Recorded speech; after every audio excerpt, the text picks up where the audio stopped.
Concluyó la interpelación al ministro de Justicia Iván Lima en la Asamblea Legislativa. Vamos al contacto con nuestra unidad móvil, Fernando Sequeiro, y las repercusiones al respecto. Escuchemos a los parlamentarios.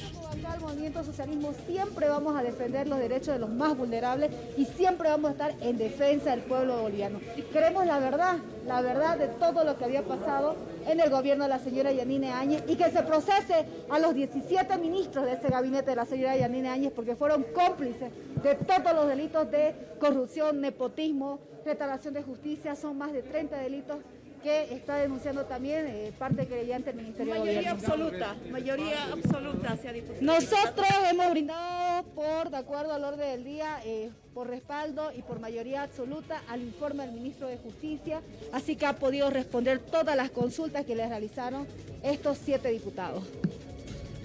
Así es, Juan Carlos, ahí teníamos las palabras de la diputada Estefanía Morales del Movimiento al Socialismo, pero también acá tenemos de oposición y de oficialismo personas que están hablando. Vamos a conversar con uno de ellos. ¿Cómo está? Muy buenas noches.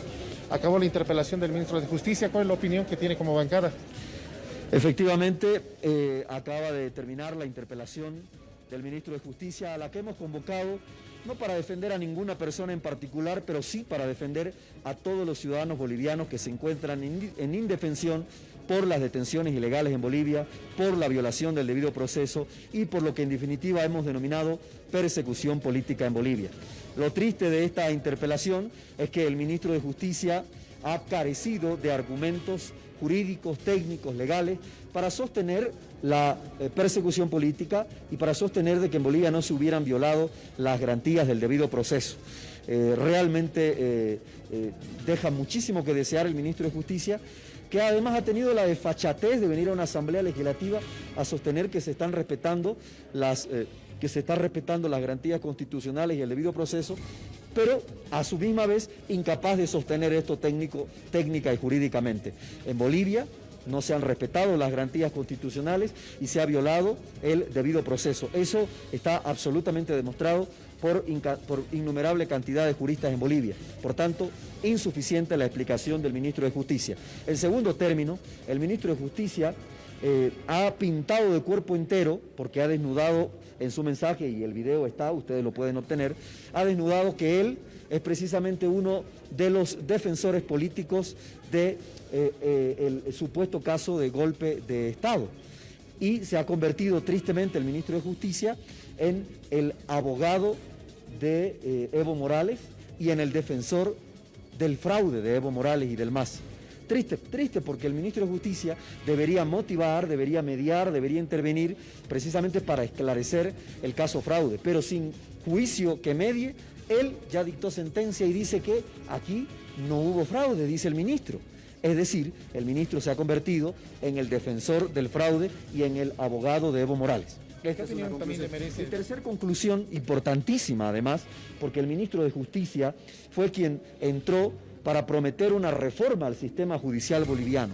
Hoy el ministro de Justicia echó por tierra esa promesa de reforma al demostrarse precisamente que una vez que el MAS ha vuelto a someter a jueces y fiscales para perseguir a la oposición, ya no le interesa la reforma de justicia.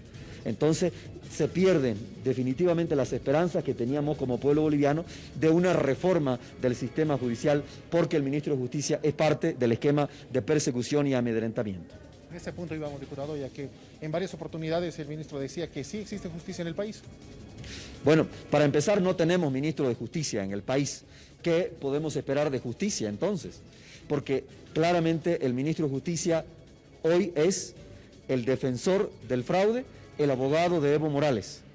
Y además es quien está tejiendo esta suerte de relato para sostener de que en Bolivia hubo supuestamente un golpe de Estado y que no hubiera fraude. Él ya dictó sentencia. Principio básico del derecho, no puede dictar sentencia sin que medie proceso. Sin embargo, él no está promoviendo la investigación del fraude, ni de los casos de sedición, de terrorismo que cometió Evo Morales y un sinnúmero de hechos que cometió Evo Morales. Por tanto, hoy se ha echado por tierra una esperanza que teníamos los bolivianos de una reforma al sistema judicial, porque el ministro de Justicia, en unas declaraciones ambiguas, en una defensa carente de argumentos técnicos, jurídicos y legales, ha demostrado que a él no le interesa la reforma de la justicia y que él es uno más de los sepultureros de la justicia en Bolivia. Ministro, agradecerle por su tiempo, muy amable. Ahí escuchábamos, Juan Carlos, las palabras de los diputados de oficialismo y oposición, luego de haber culminado esta interpelación al ministro de Justicia, Iván Lima. Bien, gracias Fernando. Interpelación que ha concluido, los criterios, como lo decía, de oficialismo, oposición y claro, la aprobación por parte del oficialismo del informe que ha dado en esta interpelación